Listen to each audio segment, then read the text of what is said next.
பொருவில் பெருமை புத்திரன். எப்பேற்பட்ட புத்திரன்? அவர் கீழா ஒரு பிள்ளை வைக்க முடியாதுங்கிறார் சேக்கரார் சாமி. பெருமை புத்திரன் மெய்த்தன்மை அளித்தான்.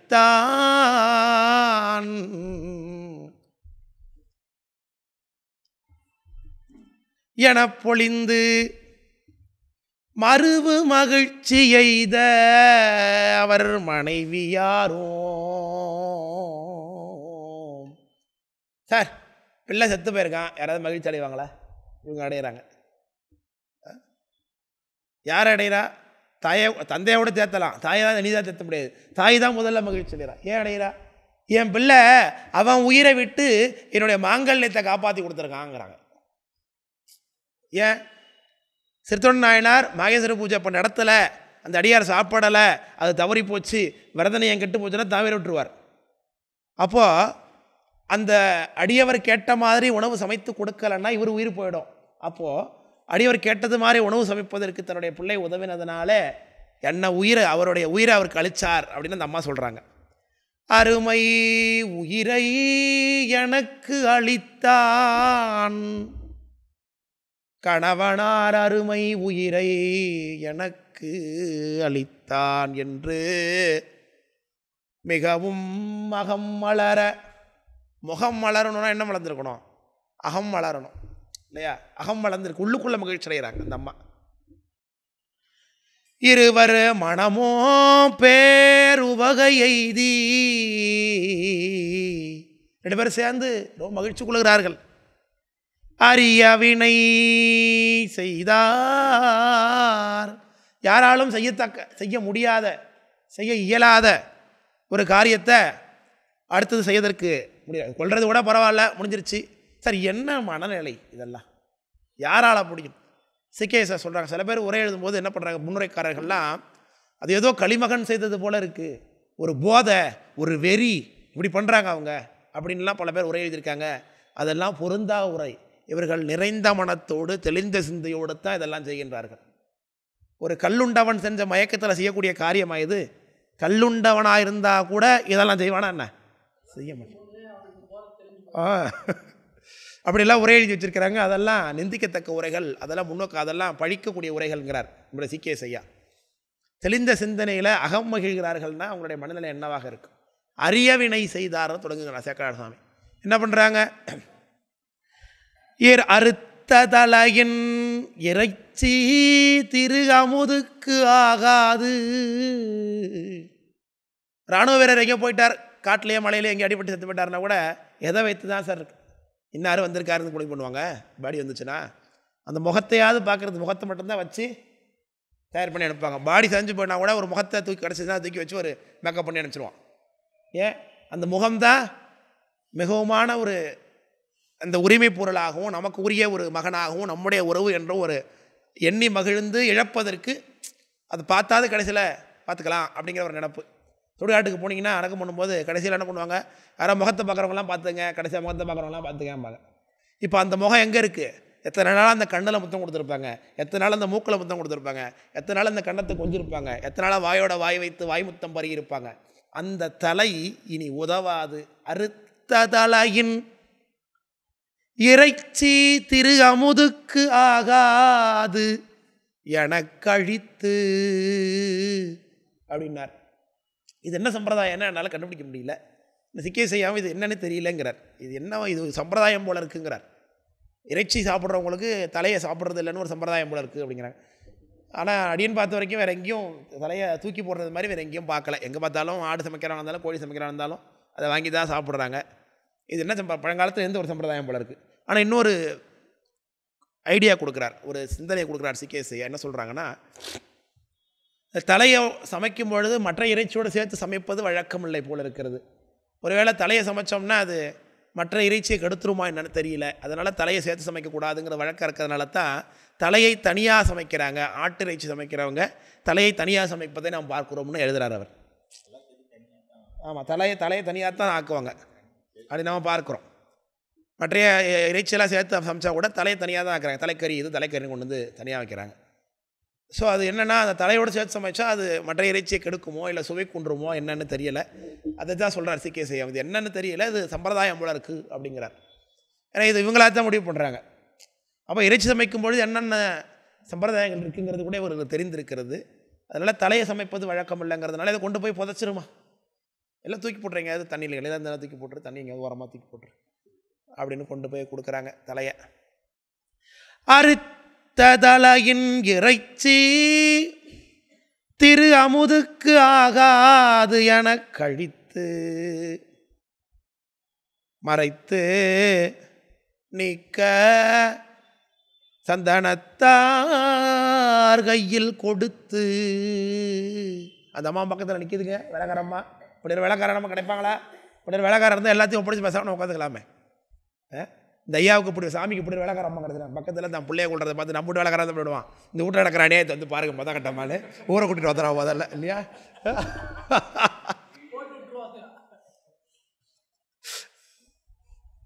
அப்போ அந்த அம்மா பக்கத்தில் நிற்கிறாங்க. தலையை தூக்கி அந்த அம்மா கையில் கொடுத்து எங்கேயா தூக்கி போடு, கொண்டு போய் தண்ணியில் நெல் தூக்கி போடு, தண்ணி நீ ஒரு இடத்துல போட்டு நான் புதைச்சிருமா அப்படிங்கிறாங்க. மறைத்து நீக்க சந்தனத்தார் கையில் கொடுத்து மற்றை உறுப்பு இறைச்சி எல்லாம் கொத்தி அறுத்து எலும்பு மூளை திறந்திட்டு. இப்போ ஃபுட் பிளாக்கர்ஸ்லாம் இருக்கானுங்க பாருங்கள். இப்போ இதிலலாம் வரானுங்க. அவனுங்க சொல்கிறாங்க நல்லி தோசைன்னு ஒன்று சென்னையிலலாம் கிடைக்கிதுங்கிறான். நல்லி தோசைன்னு என்னன்னாக்கா மாட்டிறைச்சியினுடைய கால் எலும்பு இருக்குது பாருங்கள். அந்த கால் எலும்பு உள்ள அந்த மஜ்ஜை இருக்குது தெரியுதுங்களா? அதுக்கு என்ன சொல்லுவோம் நம்ம? எலும்பு மஜ்ஜைக்கு வருங்க போன் மேரோ இருக்கு இல்லையா? இந்த போன் மேரோவுக்கு தான் எலும்பு மஜ்ஜைன்னு பேர். அதுலேருந்து தான் ரத்த செல்கள் உற்பத்தி ஆகும்னு சொல்கிறாங்க. அதை வந்து தட்டி தோசை மேலே விட்டு அந்த மாவு மேலே விட்டு தோசையில் அப்படி செய்கிறான். அப்படி ஒன்று இருக்குது. பக்கம் டிவிலாம் பார்க்குறேன் அது மாதிரி இருக்குன்னு. அப்படி உள்ளே இருக்கிற எலும்பை திறந்து எலும்பை உடச்சி உள்ளே இருக்கிற மேரோவை எடுக்கிறாங்கங்கிறார். அதை தனியாக சமைக்கிறதா. அப்புறம் கையை எடுக்கிறாங்க. முதல்ல தோலை உரிச்சாங்க. தோலை உரிச்சு எடுத்துட்டு அப்புறம் கையெல்லாம் தனித்தனியாக, கை தனியாக, கால் தனியாக எடுத்து போட்டு அதை உள்ளே இருக்க வயிற்று இருக்கக்கூடிய குடல் எல்லாத்தையும் தூக்கி எடுத்து கழிக்க வேண்டியதெல்லாம் கழித்து எடுத்துட்டு தனித்தனியாக தயார் பண்ணுறாங்க. இதெல்லாம் சொல்கிறார் சேகராசன். இதெல்லாம் நடந்திருக்காதா? நடந்து தான் இருக்கும். குடல் கறி நமக்கு சிந்திக்கிறதுக்கே நமக்கு அடுப்பாக பயமாக இருக்குது. அவங்க செஞ்சுருக்கிறாங்களே. அப்போது குடலை தனியாக எடுத்து கழுவி தனியாக போட்டு வச்சுருக்கிறாங்க. ஈரல் மாங்காய் அதை எல்லாத்தையும் எடுத்து வச்சுருக்கிறாங்க. இதயத்தெல்லாம் எடுத்து தனியாக வச்சுருக்கிறாங்க இல்லையா? விழா எலும்புகள்லாம் தனித்தனியாக எடுத்து தனி பண்ணி வச்சுருக்கிறாங்க. அப்புறம் ஒவ்வொன்றையும் எல்லாத்தையும் தனித்தனியாக பாகம் பண்ணிவிட்டு அப்புறம் சிறு சிறு துண்டுகளாக குழம்புக்கு ஏற்ற மாதிரி சின்ன சின்ன பீஸஸாக போடுங்கிறாங்க இல்லையா? கடைக்கு போய் கேட்கும்போது பிரியாணிக்கா குழம்பு காணி கேட்பாங்க. கடைக்காரிக்கு போகும்போது பார்த்துருக்கீங்களா? கடையில் போய் நீங்கள் இறைச்சி வாங்க போகும்போது என்ன கேட்பாங்க? பிரியாணிக்கா குழம்பு காணி கேட்பாங்க. அது இருந்தாலே துண்டு துண்டாக போடணும். அது சொல்லுகிறார் சாமி. இறைச்சி எல்லாம் கொத்தி அறுத்து எலும்பு மூளை திறந்திட்டு. எலும்பு மூளைன்னா உள்ளே இருக்கிற மேரோ, எலும்பை உடச்சி உள்ளே இருக்கிற மேரோ எடுக்கிறாங்க. அது தனியாக சமைப்பாங்க போல் இருக்கு. அப்படி கறிக்கு வேண்டும் பல காயம் அரைத்து கூட்டி கடிது அமைப்பார். அம்மா வெங்காட்டம்மா சொல்கிறாங்க, சந்தனம் தலையை தூக்கி போட்டியா, வெங்காயம் பூண்டுலாம் உரிச்சிட்டியா, இஞ்சிலாம் அரைச்சிட்டியா, கரண்ட் போனாலும் போய்டும், சீக்கிரம் மிக்ஸி அப்புறம் அரைக்க முடியாது அப்படிங்கிறாங்க. சீக்கிரம் அரைக்கணும் இல்லையா? அதுக்காக கறிக்கு வேண்டும் பல காயம், மசாலா அப்படின்னு அர்த்தம். காயம்னா மசாலா. நமக்கு தெரிஞ்ச ஒரே பெருங்காயம் தெரியும், அப்புறம் வெங்காயம் தெரியும், அதான் தெரியும். வெங்காயம் பெருங்காயம் நமக்கு தெரிஞ்ச காயமாக இருக்குது. அதுக்கு மேலே அதெல்லாம் காயம்னு பேர் வரல. அப்புறம் சீரகம், பெருஞ்சீரகம், அப்புறம் பட்டை, லவங்கம், அப்படி ஆக இருக்கக்கூடிய கறி, இந்த இறைச்சிக்கு போட்டு சமைக்கக்கூடிய பொருட்கள் அதெல்லாம். அதற்கு எதுனா இறைச்சியில் இருக்கக்கூடிய இந்த கவிச்சை வாடை தெரியக்கூடாதுங்கிறதுக்காக தான் இதெல்லாம் போடுறது, வாசனையாக சமைக்கிறது. ரெண்டாவது செரிமானத்துக்கும் கூட. இந்த மரக்கறி உணவை விட மாம்ச உணவு செரிப்பதற்கு கொஞ்சம் கூடுதல் நேரம் எடுக்கும். அதனால் வயிற்றுக்குள்ள எந்த சிக்கலும் வரக்கூடாதுங்கிறதுனால தான் அப்படி பலவிதமான மசாலா பொருட்களையும் சேர்த்து கூட்டி சமைப்பது. இப்படி எல்லாம் வெங்காயத்தை தனியாக அரைச்சி வைக்கிறது, பூண்டை தனியாக அரைச்சி வைக்கிறது, இஞ்சி அரைச்சி வைக்கிறது, அப்புறம் சீரகம், அது மாதிரியான பூண்டு எல்லாத்தையும் அரைச்சி தனித்தனியாக. கறிக்கு வேண்டும் பலகாயம் கூட்டி அரைத்து கூட்டி சமைக்கிற சொல்கிறா சேகராசாமி. கடிது அமைப்பார். டைம் பார்த்துட்டே இருக்கேன், கடிகாரத்தில் ஓடிட்டே இருக்கு. இப்போ ஆல்ரெடி மணி 2க்கு மேலே ஆகிப்போச்சு. அட்லீஸ்ட் 4 மணிக்குள்ளேயே சாப்பாடை கொடுத்து ஆகணும். அதுக்குள்ளேயே பொழுது போகிறதுக்குள்ளேயே கொடுத்தாகணும். ஏன்னா பொழுது இறங்கி போச்சுன்னா அன்றைய பொழுது முடியுதுன்னு அர்த்தம். அதனால் வேக வேக வேக வேக வேக வேக வேகமாக நடக்குது சாப்பாடு சமைக்கிற ப்ராசஸ். அம்மா சமைக்கிறாங்க, நாயனார் கொள்ளையில் உட்காந்து கறியெல்லாம் எடுத்துகிட்டு போ, இதை எடுத்துகிட்டு போ, அதை எடுத்துகிட்டு போ, அதை எடுத்துகிட்டு போ, அதை எடுத்துகிட்டு போ ஆர்டர் பண்ணிட்டு இருக்காரு. கொண்டு வந்து உள்ள வைக்கிறாங்க, கழுவுறாங்க அம்மா, இவங்க அரைக்கிறாங்க, எல்லாம் பண்ணி கொண்டிருக்கிறார்கள். எப்படி அடுப்பில் ஏற்றுனாங்க எல்லாத்தைங்கிறார் சேகரார் சாமி. மட்டு வீரி பூங்குழல் மடவார் அடுப்பில் ஏற்றி மனம் மகிழ்ந்தே அட்டகரியின் பதம் அறிந்து அங்கு இழிச்சுனா இறக்கி. இந்த மற்ற இதெல்லாம் பாருங்களேன், நம்முடைய சாம்பார், புளிக்குழம்பு இதெல்லாம் நம்ம தாளிப்போம். இந்த நான் வெஜிடேரியன் சாப்பிடக்கூடிய சமைக்கிற இடத்துலலாம் போனீங்கன்னா முதல்ல எல்லாத்தையும் ஒன்றாவே தயார் பண்ணிவிடுவாங்க. மசாலாலாம் அந்த இறைச்சிலே போட்டு மிக்ஸ் பண்ணி தயார் பண்ணி அது தேவையான தண்ணியை ஊற்றி எண்ணெயை ஊற்றி சரி பண்ணி அப்புறம் அடுப்பில் ஏற்றுவாங்க. வெந்ததுக்கு பிறகு திரும்பி இறக்கி வச்சுருவாங்க. பொதுவாக இந்த தாளிதம் அப்படிங்கிறது இந்த மாംச உணவில் தாளிதம்ங்கிறது ரொம்ப குறைவு. அப்படியே கூட்டி மேலே ஏற்றி இறக்கிடுவாங்க. இது தான் கிராமப்புறங்களில் இருக்கக்கூடிய சமையல் முறை. அதனால் இங்கே சாமி சொல்லுகிறார், அட்டகரியின் பதம் அறிந்து. அட்டனா சமைக்கப்பட்ட. எப்படி அமைச்சாங்க? மட்டு வீரி பூங்கூழல், மட்டுனா தேன், தேன் நிறைந்த பூ வைத்திருக்கக்கூடிய திருவெங்காட்டு நங்கை அம்மையார் அடுப்பில் ஏற்றி மணமகிழ்ந்தே. எப்போ கூடவா அந்த நினப்பு வந்திருக்காது? நல்லா சமைக்கும் போது யார் ஞாபகம் வரும்? நமக்கு முதல்ல நல்லா திங்கிற சாமான் வாங்கிட்டு வரோம், முதல்ல யார் ஞாபகம் வரும்? வெளில இருக்கிறப்போ ஒரு நல்ல ஒரு காஃபி குடிக்கிறோம், ஒரு டீ சாப்பிட்றோம், ஸ்நாக்ஸ் சாப்பிட்றோம், யார் ஞாபகம் வரும்? பிள்ளை ஞாபகம் தான் வரும். வீட்டில் சமைக்கிறாங்க, நல்லா டேஸ்ட்டாக இருக்குது, தனியாக முதல்ல பிள்ளைக்கு எடுத்து தருவாங்க இல்லையா? இப்படி சமைக்கும் போது பிள்ளை ஞாபகம் வந்திருக்காதா? தெரியல. இந்த அம்மா எப்படி அதை ஹேண்டில் பண்ணியிருப்பாங்க? பிள்ளையாக தான் சமைச்சிட்டு இருக்கிறாங்க. எழுச்சி அட்டகரியின் பதம் அறிந்து, கறியை எடுத்து தொட்டு பார்க்குறாங்க, வெந்திருக்கா, சரியான பதமா அப்படின்னு தொட்டு பார்க்குறாங்க அப்படிங்கிற. அட்டகரியின் பதம் அறிந்து அங்கு எழுச்சி இறக்கிட்டாங்க. சட்டியை வெந்துருச்சு, இறக்கியாச்சு, தாளித்து போட்டால் நல்லாயிருக்கும் அப்படின்னு தாளிக்கிறாங்க. ஒரு எண்ணெய் சட்டியை வச்சு அதை எண்ணெயை ஊற்றி அதில் பட்டை, கிராம்பு, ஏலக்காயெல்லாம் போட்டு தாளிக்கிறாங்க. வேறு ஓர் அருங்கலத்து, அருங்கலனா தூய்மையான களம், புதுசாக வாழ்ந்துருக்காரு சாமி. ஏன்னா அடியாரும் புதுசாக இருக்கார், கேட்குற ஜாமானும் புதுசாக இருக்குது, அவள் போடுற பாத்திரமும் புதுசாக தான் இருக்கணும். அதனால் புது பாத்திரம், அப்போ புது மண்கலம் நிறையா வச்சுருப்பாங்க. புது மண்கலம் என்ன எடுத்து பட்ட நரையால் தாளித்து, பட்டை முதலியவற்றெல்லாம் போட்டு தாளித்து பலவும் மற்றும் கறி சமைத்து சட்ட விரைந்து போனகமும் சமைத்து கணவர் தமக்கு உரைத்தார். நாயனார் என்ன பண்ணிட்டு இருக்கார்? சமைச்சிட்டு இருக்கும்போதே கொலையில் அங்கே நச்சம் அங்கே இருக்கிற பனாயெல்லாம் ஊற்றி சரி பண்ணி கழுவி கவுச்சரிக்காத அளவுக்கு தயார் பண்ணி அதெல்லாம் பண்ணி சுத்தம் பண்ணிட்டு இருக்காரு அவருங்க. பிள்ளைங்க சமையல் தயாராகிடுச்சு. வேக வேகமாக கறியெல்லாம் ஆக்கிட்டு 2 அடுப்பு தான் இருக்குது வீட்டில். அப்படி தானே மேக்ஸிமம் இருக்கும். இந்த பக்கம் ஒரு அடுப்பு, இந்த பக்கம் ஒரு அடுப்பு, எல்லாம் தயாராகிட்டு இருக்கு. கறி குழம்புலாம் ஆக்கியாச்சு, வறுத்தாச்சு, பொரிச்சாச்சு, தனியாக குடல் கறி போட்டி பண்ணியாச்சு, அப்புறம் ஈரல் தனியாக பண்ணியாச்சு, எலும்பு குழம்பு தனியாக பண்ணியாச்சு, கறியெல்லாம் தனியாக பண்ணியிருக்கிறாங்க. எல்லாமே பண்ணி எடுத்து வச்சாச்சு. கடைசியில் தான் சாதம். இதுதான் சைவ சமயத்திலே மரபு. இப்போ கூட அந்த மரபை காட்டுறாரு பாருங்க சேக்கரார் சாமி. கரைக்கலம் யார் வீட்டுக்கு அடியார் வந்தார், கரியமுது அங்கு உதவாதே திருவமுது கை கூடனார். ஆனால் இங்கே கடைசியில் சாதம். கடைசியில் அந்த இடத்துல அந்த இடத்துல சொன்னது வேறு, இந்த இடத்துல சொன்னது வேறு. கடைசியில் சாதம் வைக்கிற அந்த இடத்துல. ஏன்னா இங்கே என்ன ப்ரிஸ்கிரிப்ஷன்னா சீக்கிரமாக கறியை தயார் பண்ணணும். கேட்டது சாதமாக கறியா? கறி. அதனால் சீக்கிரமாக கறியை தயார் பண்ணிவிட்டு இப்போ சேர்த்து சாப்பிட்றதுக்கு மெயின் டிஷ்னு ஒன்று இருக்கணும். என்ன தான் கறியில் வச்சுக்கிட்டாலும் கூட என்னத்தை சேர்த்துக்கணும்? இங்கே சாதத்தில் போட்டு பிசைஞ்சு தான் சாப்பிடணும். சாம்பாராக இருந்தாலும், புளி குழம்பாக இருந்தாலும், ரசமாக இருந்தாலும், தயிராக இருந்தாலும், மோராக இருந்தாலும் சாதத்தில் போட்டு தான் நம்ம சாப்பிடுங்கிறதுக்காக வேக வேகமாக சாதம் அடிக்கிறாங்க அம்மா. சட்ட விரைந்து போனகமும் சமைத்து கணவர் தமக்கு உரைத்தார். சாமி சாப்பாடு தான் தயாராச்சு, சீக்கிரம் போய் அவரை கூட்டுவாங்க அப்படிங்கிறாங்க அம்மா. உடையநாதர் தமுது செய்ய உரைத்தபடியே அமைத்த அதற்கு அடையும் இன்பம் முன்னையிலும் ஆர்வம் பெருகி. நாயனார் நினச்சி பார்க்குறாரு, பா சந்தானம் திருவெங்காட்டு நங்கை உன்ன மாதிரி ஒரு ஆள் எனக்கு கிடையவே கிடையாது. அவர் என்ன சொன்னாரோ அதை அப்படியே செஞ்சு வச்சுருக்கம்மானே. அவர் கேட்டப்போ கூட நான் மனசில் நினச்சது நடக்குமோ நடக்காதான்னு. உன்னால் இது நடந்து போச்சு என்று முன்னாடி இருந்த மகிழ்ச்சியை விட இன்னும் அதிகமான மகிழ்ச்சியை நாயனார் அடைகின்றார். அடையும் இன்பம் முன்னையிலும் ஆர்வம் பெருகி களி கூற.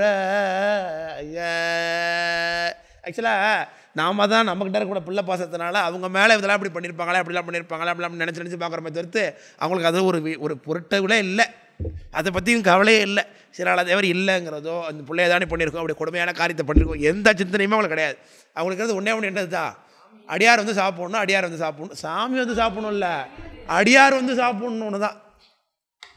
அதுதான் தெளிவாக இருக்கும். அதுதான் இப்போ என்ன சார் அடியாருக்கு உயர்வப்போ அப்படி என்ன சார் அடியார் நமக்கு பண்ணிவிடுவாங்க?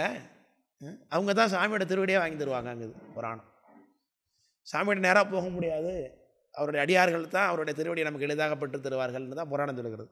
அந்த திருவடியை வாங்குறதுக்கு தானே இத்தனை பிரயத்தனம், அதுக்கு தான் அவ்வளோ முயற்சி பண்ணுறாங்க.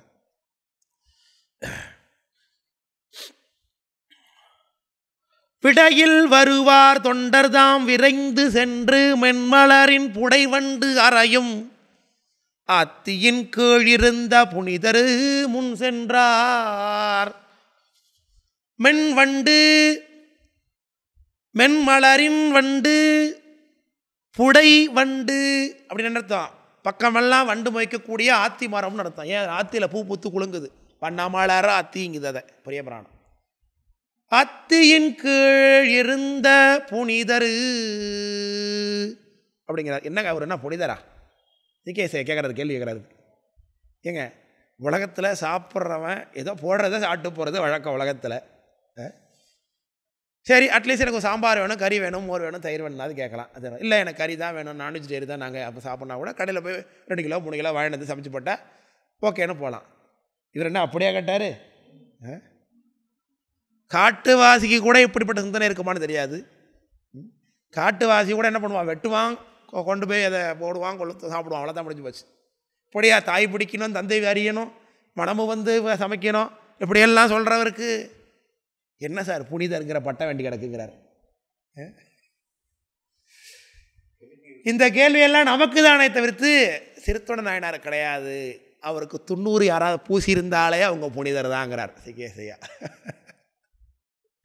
90 உத்திராட்சி யாராவது தரிச்சிருந்தாலே அவங்க யார் தானா, அவங்க புனிதர் தாங்கிறார் சிகேசையா இல்லையா? அதனால் ஆமாம், அத்தியின் கீழ் புனிதர், அத்தியின் கீழ் இருந்த புனிதர் முன் சென்றார். சாமியை போய் பார்க்கிறார். அண்ணல் திரு முன்பு அணைந்து இறைஞ்சி அன்பர் மொழிவார் அடியேன்பால் நன்னீ நீர் இங்கு அமுது செய்ய வேண்டும் என்று நான் பரிவு பண்ணினேனாய் பசித்து அருள தாழ்த்தது.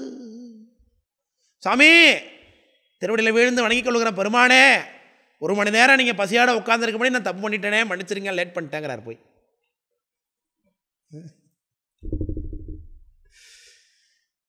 நீங்கள் காத்திருந்தீங்களே, அது என்ன தெரியுமா? என் மீது நீங்கள் வைத்த பரிவு, அதனால தான் நீங்கள் காத்திருக்கீங்கிறார் சாமிகிட்ட. போய் பசியோடு நீங்கள் உட்கார்ந்துருக்கிறது என் மீது நீங்கள் வைத்திருந்த கருணை. அடியேன்பால் நன்னி, என்ன தேடி வந்தீங்க, அப்போ உங்களை பசியோட உட்கார வச்சிருந்துருக்கலாமா? அது குற்றம் இல்லையா எனக்கு? நீர் இங்கு அமுது செய்ய வேண்டும், இன்று நான் பரிவு பண்ணினேனாய் பசித்து அருள தாழ்த்தது எனினோ. நம்ம லேட் பண்ணிட்ட சுவாமி, இருந்தாலும் கூட பணி சமைத்தேன், நீங்கள் இட்ட பணி, நீங்கள் இப்படித்தான் உணவு வேண்டும் அப்படின்னு சொன்னதுனால இப்படி கொஞ்சம் தாமதமாகி போச்சு. அதனால் பணி சமைத்தேன் எண்ணம் வாய்ப்ப எழுந்து அருள வேண்டும் என்றங்கு எடுத்து உரைப்பார். இப்படியாக விண்ணப்பம் பண்ணுகின்றார் சாமிகிட்ட. அண்ணல் திருமுன்பு அணைந்து இறைஞ்சி அவர்கிட்ட போய் விண்ணப்பம் பண்ணார். அண்ணலுங்கிறது சாமியை குடிக்குது. சாமிக்கு முன்னாடி போய் இறைஞ்சி தண்டனிட்டு விழுந்து வணங்கி, இப்படி நான் லேட் பண்ணும்படியாக நீங்கள் அமர்ந்திருந்தீங்களே, என்னால் கருணையோடு நீங்கள் பசியோட உட்கார்ந்தீங்களே, எல்லாம் விண்ணப்பித்து கொண்டு வீட்டுக்கு எழுந்தருள வேண்டும் பெருமானே என்றங்கு எடுத்துரைப்பார். சாமியா இறையும் தாழாது அமுது செய்யும். பரவாயில்ல, ஒன்றும் லேட்லாம் ஒன்றும் ஆகலை, வந்து சாப்பிட்றோம், ஒன்றும் பிரச்சனை இல்லைங்கிறார் சாமி. இறையும் தாழாது அமுது செய்யும் என்று இறைஞ்ச. அதனால் கேட்குறாரு, கேட்டதுனால சொல்லுகிறார் சாமி, நீ லேட் ஆகிட்டுன்னு வருத்தப்படாத, சீக்கிரம் வந்துடுறேன், கவலைப்படாத.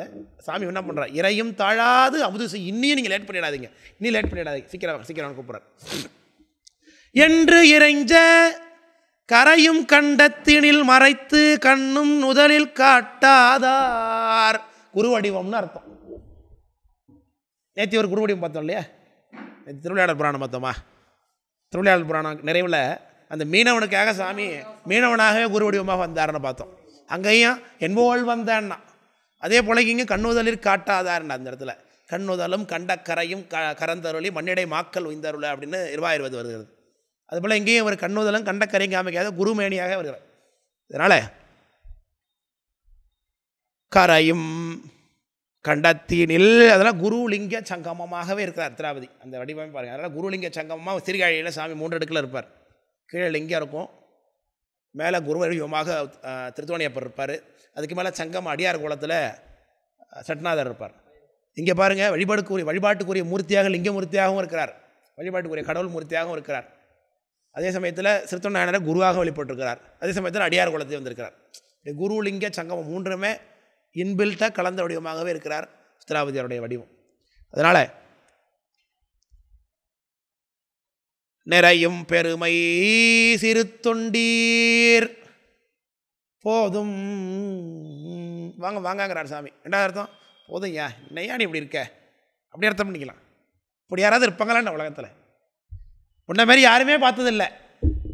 ஐயா போதுங்கய்யா போதுங்கய்யா போதுங்கன்னு சொல்கிறது இல்லையா, ஒருத்தங்க ரொம்ப உபசரிக்கிறாங்கண்ணா ஐயா போதுங்கன்னு சொல்கிறது இல்லையா, அது போல் சாமி சொல்கிறது மாதிரி இருக்கு பாருங்கள். நிறையும் பெருமை சிறு தொண்டீர், எப்பேற்பட்டவர் சாமி சொல்கிறார். நிறையும் பெருமை ஒரு நாளும் குறையப்படாது, இன்னும் பேச பேச பேச பேச பேச நாயனாருடைய பெருமை பெருது கொண்டே தான் இருக்கும். சாமி சொல்கிறார் அப்படி.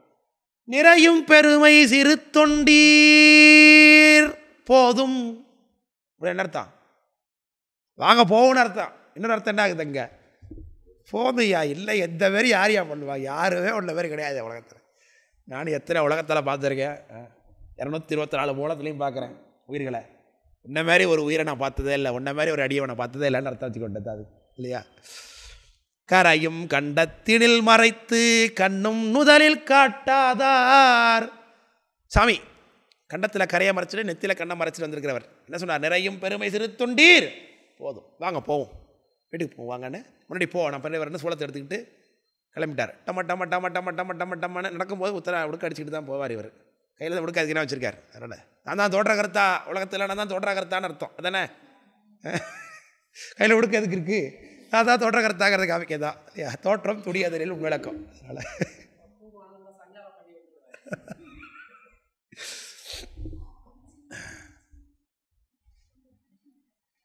போதும் அப்படின்னு சொன்னோடனே நாயனார் எப்படி மகிழ்ந்தாரா. ஒருத்தன் தரித்திரமா பரம தரித்திரம், ஒருத்தன் சாப்பாடு சாப்பிட்டே 10 நாள் ஆகுது, அவனுக்கு நல்ல ட்ரெஸ்ஸே அவன்கிட்ட கிடையாது. அவன்கிட்ட ஒரு 1 லட்ச ரூபா கட்டத்தி கொடுத்தா எப்படி இருக்கும் அவனுக்கு, அப்படி இருக்கான். அதை கூட விட்டுருங்க, பொண்ணுக்கு இன்றைக்கி கல்யாணம் பண்ணி அவன் நாளைக்கு தாலி கட்டணும், இன்றைக்கி ஒரு பவுன் நகை போட வேண்டியதாக இருக்குது, அது மட்டும் பாக்கி இருக்குன்னு வச்சுக்கோ. அந்த ஒரு பவுனுக்கு காசே இல்லை, 1 ரூபா கையில் இல்லை, இந்த 1 லட்ச ரூபா கையில் வச்சுக்கோ, அதை வேலை படிக்கணும் யாரை கொடுத்தா அப்படி இருக்கும். அப்போ அவனுக்கு என்ன மகிழ்ச்சி ஏற்படும், அப்படிப்பட்ட மகிழ்ச்சியை இவர் வரேன்னு சொன்னதுக்கு கிடைக்கிறாருங்கிறார் நாயனார். நிதி 2 குறைவன் ஒருவன் பெற்று உவந்தால் போல கொண்டு மனை புகுந்தார். நிதி 2 என்ன நிதி, சங்காநிதி பதுமநிதினார். அந்த 2 நிதி தான், அது 2த்தையும் அவருக்கு வாங்கிட்டது போல் நினச்சாராம். அடியார் வீட்டுக்கு வரான்னு நினச்சது. அப்படி தான் மகிழணுங்க. ஒரு அடியார் வீட்டுக்கு வராருன்னு, எங்கள் வீட்டுக்கு யாராவது வரேன்னு சொன்னால் என்ன வைப்பேன், ஐயா எத்தனை மணிக்கு வருவீங்க, எப்போ வருவீங்க, அப்படி நான் கேட்டுப்பேன் முன்னாடியே. ஏன்னா அப்போ தான் என்னால் உபசரிக்க முடியும் அப்படின்னு நினைக்கிறேன். ஆனால் எப்போ வந்தாலும் உபசரித்தாதான் அந்த வழிபாடு அப்படி தான் சொல்லுகிறது புராணம். அடியாரம் என்ன அர்த்தம்? அடியாருங்கிறவங்க எப்போவும் சொல்லாமல் வரவங்க தான், சொல்லிட்டு வரவங்க சொந்தக்காரவங்க தான். சொல்லிட்டு வரவங்க சொந்தக்காரவங்க தான், நம்ம தெரிஞ்சவங்க சொல்லிட்டு வருவாங்க. திடீர்னு வரவங்க தான் அடியார். திடீர்னு வந்து வாசல் நிற்பாங்க, திடீர்னு ஒருத்தர் உத்ராட்சம் போட்டு வந்துருப்பாங்க, திடீர்னு ஒருத்தர் தண்ணீர் பூசிட்டு வந்திருப்பாங்க. யாரோ ஒருத்தர் பார்க்கும்போது அவங்கள அடியாரத்தான் பார்க்கணும், அவங்கள சாமியார் தான் பார்க்கணும். அப்படி இருக்குது. மனை புகுந்தார் கொண்டு வந்து மனை புகுந்து குழாவு பாதம் விளக்கியே மண்டு காதலின் ஆதனத்து இடையிருத்தி. இது அங்கே இருக்குது. எங்கே? இளையான்குடி மாறனார் புராணத்தில் இருக்குது. மாகேஸ்வர பூஜை எப்படி பண்ணணுங்கிறது. அந்த கொண்டு வந்து மனை புகுந்தார் இங்கே இருக்குது பாருங்கள். வந்து மட்டும் இல்லை, கொண்டு மனை புகுந்து மட்டும் இருக்குது. இதில் வந்து புகுந்து திருமணையில் மனைவியார்தாம் மாதவரை முந்த எதிர் சென்று அடி வணங்கி. வேகமாக அம்மா ஓடி போய் முந்தா நல்லா இறுக்கி கட்டிக்கிட்டு துணியெல்லாம் நல்லா இறுக்கி பிடிச்சிக்கிறாங்க. ஏன்னா ஆச்சாரியனுக்கு முன்னாடி என்ன பண்ணக்கூடாது, துணிமணியெல்லாம் பறக்க விட்டு நிற்கக்கூடாது, துணிமணிலாம் இறுக்கி பிடிச்சிக்கணும். ஆச்சாரியனுக்கு முன்னாடி, சாமிக்கு முன்னாடி. நிறைய பெண்கள்லாம் பார்த்தீங்கன்னா கோயிலில் தான் நீட்டாக தொங்க விட்டுட்டு போவோம். கோயிலில் வேட்டியாக இருந்தாலும் என்ன பண்ணணும், இறுக்கிணும், கட்டிக்கணும் சாமி சன்னதியில் வைக்கும்போது. முக்கியமாக கோயிலில் புடவை நுனியாக இருந்தாலும் துப்பட்டா நுனியாக இருந்தாலும் அதை இறுக்கி டைட் பண்ணணும். அதை பறக்க விட்டுட்டு 4 பேர் மேலே படுற மாதிரி போகக்கூடாது, தரையை கூட்டிகிட்டு போகக்கூடாது. அப்படி அம்மா எல்லாத்தையும் இறுக்கிட்டு வளர்த்திட்டு வேகமாக ஓடி சென்று திருவடியில் விழுறாங்க அம்மா. வந்து புகுந்து திருமணையில் மனைவியார்தாம் மாதவரை முந்த எதிர்ச்சென்று அடிவணங்கி முழுதும் அழகு செய்த மனை. இந்த அம்மா என்ன பண்ணுறாங்க, அதுக்குள்ளே பாருங்கள், தொடக்கத்திலே கொஞ்சம் அரிசி பச்சரிசி ஊற வச்சுட்டாங்க, கொஞ்சம் நிறைய எடுத்து ஊற வச்சுருக்காங்க. அந்த ஒரு டக்குன்னு கொஞ்சம் குடங்களில் போட்டு தாட்டி, அந்த காலத்தில் மிக்சி, இந்த காலத்தில் மிக்சியா அவ்வளோதான் முடிஞ்சு போச்சு, வேலையை பார்த்துடலாம். அப்போ எல்லாம் அந்த காலத்தில் என்னது, ஒன்று அம்மி, அப்படி இல்லைன்னா எப்படி மனையை அழகு செஞ்சாங்க, கோலம் விட்டு தான் அழகு பண்ணணும். கோலம் எப்படி, நீர் கோலம் விடணும். இதுதான் சோழ நாட்டு வழக்கம். பச்சரிசியை ஊற வச்சு அதை நல்லா மையாக அரைச்சிக்கணும். அதில் ஒரு சின்னதாக ஒரு வெள்ளை துணியை போட்டுக்கணும். போட்டுக்கிட்டு அந்த துணியில் தொட்டுக்கிட்டு இந்த விரலால் அப்படியே கோடு போட்டிங்கன்னா அவ்வளவு அழகாக இருக்கும் பார்க்குறது, இல்லையா? நீர் கோலம் பொங்கலில் விட, மாட்டு பொங்கல் அன்றைக்கி விடுவாங்க எங்கள் ஊர் பக்கத்தில், மாட்டு பொங்கலுக்கு விடுவாங்க. அதை அப்புறம் முக்கியமான நிகழ்ச்சி வளைகாப்பு, கல்யாணத்துக்கு விடுவாங்க, கல்யாணத்துக்கு விடுவாங்க. சாமி இது கோயில் திருவிழா வருதுன்னா, அம்பாளுக்கு ஊரில் திருவிழா நடக்குதுன்னா வாசலில் வீதியில் எல்லாத்தையும் விட்டு வச்சுருப்பாங்க. அந்த அப்படி அலங்காரம் பண்ணியிருக்காங்களாம் வீட்டை இந்த அம்மா. அவர் போயிட்டு வந்த கேப்பில், என்னங்க இந்தமாரி வேலை தான் யாராலும் செய்ய முடியுமா, அப்படி மற்றெல்லாம் விடுங்கப்போ, இப்படி ஒரு சமைச்சிட்டு அடுத்த கட்ட வீட்டை சுத்தம் பண்ணி சரி பண்ணி கோலம் விட்டு, அப்படின்னா இவங்க வேலை எரிக்கை செய்கிறவங்களா? இன்னும் திரும்பி பார்க்குறதுக்கு இடத்துல 10 பேர் நிற்பா வேலை செய்கிறதுக்கு, இல்லையா? ராஜா விட்டு வேலைக்காரவங்க அவங்கெல்லாம். அப்போ இவங்களுக்கு எத்தனை வேலைக்காரங்க இருந்திருப்பாங்க? ஊனு செய்கிறதுக்கு 10 பேர், இறங்குன்னு செய்கிறதுக்கு 10 பேர், அப்படி இருக்கிறவங்க அப்போ என்ன வேலை செஞ்சுருப்பாங்க? ஆனால் அவங்க சரசரன்னு செஞ்சு முடிக்கிறாங்க எல்லாத்துங்கிற. என்ன பண்ணாங்க, முழுதும் அழகு செய்த மனை, முழுக்க டெக்கரேட் பண்ணிட்டாங்க வீட்டை. அதுக்குள்ளே இங்கே பார்த்தாலும் என்ன பண்ணுற, சுத்தமாக சரி பண்ணி லைசால் போட்டு துடைச்சிருக்கிறாங்க. லைசாலே நல்ல கொஞ்சம் மஜ்மாவை கலந்து நல்ல மணமணன்னு இருக்கும். வெறும் தண்ணியை போட்டு துடைச்சிங்கன்னா என்ன ஆகும், கவுச்சி வாடை அடிக்கும் தெரியுமா? வெறும் பச்சை தண்ணியை போட்டு துடைச்சிங்கன்னா என்ன ஆகும், கும்முன்னு ஒரு கவுச்சி வாடை. அதெல்லாம் என்ன பண்ணுவோம், அதில் கொஞ்சம் வாசனையான பொருட்களை கலந்து தெளித்து நல்லா சுத்தம் பண்ணிவிட்டு வாசலில் தெளித்து கோலம் போட்டு, அதுக்கப்புறம் கொஞ்சம் எங்கே கடை சேர்ந்துடல மாவிளை தோரெல்லாம் கட்டியிருக்கிறாங்க. எங்கே பார்த்தாலும் வீட்டிலெல்லாம் கோலம் போட்டுருக்குறாங்க. அம்மா தயாராக இருக்கிறாங்க. குத்து விளக்கு எரியுது, மங்களத்தை காண்பிக்கிறாங்க. ஆண்டில் குத்துக்கால் விளக்கெரிய கோட்டுக்கால்னு பாடுறேன். அப்படி குத்து விளக்கு இங்கே எரியுது, எல்லா பக்கம் வாசல்லாம் எரிஞ்சிட்டு இருக்கு. நம்ம வீட்டில் நடக்குமா? கோலமே விடக்கூடாது 10 நாளைக்கு, தெரியுமா? வீட்டில் ஒரு மரணம் நடந்தாலும் எத்தனை நடக்காது, காரியம் முடிவு வரைக்கும் என்ன கிடையாது, கோலம் கிடையாது, நீர் கோலம் விடக்கூடாது வாசலில்.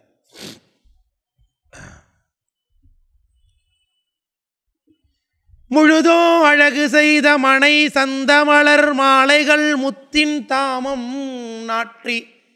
பீரோவில் இருக்கிற முத்து மாலையெல்லாம் எடுத்து தொங்க விட்டுருக்காங்க. சந்தமலர் மாலைகள் முத்தின் தாமம் நாற்றி தவிசு அடுத்த கந்தமலர் ஆசானம் காட்டி. தவிசு அவர் உட்காரத்துக்கு ஒரு சேர், உத்தராபதி வந்து உட்காரத்துக்கு ஒரு நல்ல ஒரு சீட் போட்டிருக்காங்க உட்காந்து. உட்காந்து சாப்பிட்றதுக்கு வந்து உட்காந்து பூஜை பண்ணணும். அப்புறம் சாப்பிட்றதுக்கு மனம் தனியாக போட போகிறோம். உட்காந்து முதல்ல அவருக்கு ஃபஸ்ட்டு பால் கொடுக்குறது, தண்ணி கொடுக்குறது, அது உபசாரம். அர்க்கியாசமணியை பாத்தியம் கொடுக்குறது. யாராவது வீட்டுக்கு வந்தால் முதல்ல என்ன கொடுப்போம், தண்ணி தான் முதல்ல கொடுக்குறாங்க. அது அர்க்கியாசமணியை பாத்தியம்ங்கிறோம். அர்க்கியம்ங்கிறது முடிநீர், ஆசமணிங்கிறது குடிநீர், பாத்தியங்கிறது காலுக்கு விடுற நீர் இல்லையா? இது அர்க்கியம் முடிக்கணும். அர்க்கியம், ஆசமனம், பாத்தியம், சுவாஹா அப்படிங்கிறாங்க இல்லையா பூஜை பண்ணும்போது. அதுதான். அதுக்காக முதல்ல ஒரு ஆசனத்தில் உட்கார வச்சு கொடுங்க. சாமி எப்படி உட்கார வைக்கிறோம்? ஒரு ஆசனத்தில் தான் உட்கார வைக்கிறோம். ஆவாகனம் பண்ணும்போது ஸ்திராசனமோ ஷடுத்தாசனமோ பஞ்சாசனமோ போட்டு தான் அதில் சாமி ஆவாகனம் பண்ணுறோம் உட்கார வச்சு. அதனால் அவருக்கு ஒரு ஆசனம் வேண்டும். இதே மாதிரி தான் தமணிய பீடம்ங்கிறார். ஞானசம்பந்தர் மதுரைக்கு வரும்பொழுது பக்கத்தில் நாயனார் ஒரு ஜுரம் அடிச்சு கிடக்கிறார். எல்லா பயலோடும் தோத்துட்டான். அருகனே காவாய் அருகனே காவாய் தண்ணி தெளிச்சான். அது பிசு பிசு பிசுன்னு கலக்குது மேலே, அவ்வளோ ஜுரம் அடிக்குது அவருக்கு. ஞானசம்பந்தர் வருகின்றார். பரசமய கோளரி வந்தான், பாலரா வாயன் வந்தான்னு சத்தம் கேட்குது வாசலில். உடனே கொஞ்சம் ஜுரம் விட்டாப்புல இருக்கான் அவருக்கு. அப்பாவே அந்த பேரை கேட்டாரா இல்லையா? தன்னுடைய குருநாதர் இல்லையா? ஆச்சாரியோட நாமத்தை கேட்ட உடனே இன்றசி நெடுமாற பாண்டிய நாயனருக்கும் ஜுரம் கொஞ்சம் விட்டது போல இருக்குது, இன்பம் பரகுதுங்கிறார். உடனே பக்கத்தில் ஒரு சேர் எடுத்துருவாங்க. தங்கத்தில் ஒரு சேருக்குள்ள நம்ம வீட்டில் வச்சுருக்கோம்ல, அதை எடுத்துட்டு வாங்குறாரு. பொறுத்த விசுன்றார். அதை கொண்டு வந்து என் தலைமாட்டில் போடுது. அவர் பக்கத்தில் உட்காந்து கிட்ட பார்க்க முடியும், அவரை எந்திரிக்க வர முடியல இல்லையா? பக்கத்தில் போடுங்கிறார் நாயனார். பக்கத்தில் போட்டு உட்காந்துட்டார் நாயனார். ஞானசந்தர் உட்காந்தோடனே தேவரீர் கழுவு பதியாது கேட்குறாரு நாயனார். அது வரைக்கும் அவரை பார்க்கறதுக்கே பயப்பட்ட, அவரை பார்க்கறதுக்கு விரும்பாமல் இருந்த நாயனார் ஞானசம்பந்தர் பார்த்தோன்னே கேட்குறாரு, தேவரீர் கழுவுபதி யாது, நீங்கள் எந்த ஊர்லேருந்து வருகிறீங்க அப்படிங்கிறார். நான் அமெரிக்காலேருந்து வரேன்னு சொன்னாரா? சீர்காழியிலேருந்து வரேன்னார் அவர். சீர்காழிக்கு அத்தனை பெருமை இருக்குது. உலகத்தில் உள்ள எந்த தளத்துக்கும் இல்லாத பெருமை சீர்காழிக்கு தான் இருக்குது அப்படின்னு காட்டுக்கிறார். அதுபோல் தமணியை பீடம் தவிச்சிடுறாங்க இங்கே உட்காரத்துக்கு, சாமியை உட்கார வைக்கிறதுக்கு. எப்படி இருக்குது? தவிசு அடுத்த கந்த மலர் ஆசனம் காட்டி. ஆசனம்னா உட்காரத்துக்கான சேர். கமல் நீர் கடகம் எடுத்து ஏந்த. இந்த அம்மா தண்ணி எடுத்துக்கிட்டாங்க கையில் பாதம் விளக்கிறதுக்காக. உட்கார வச்சு கீழே ஒரு தட்டு தாம்பாளம் வச்சு பாதத்தை விளக்க போகிறாங்க.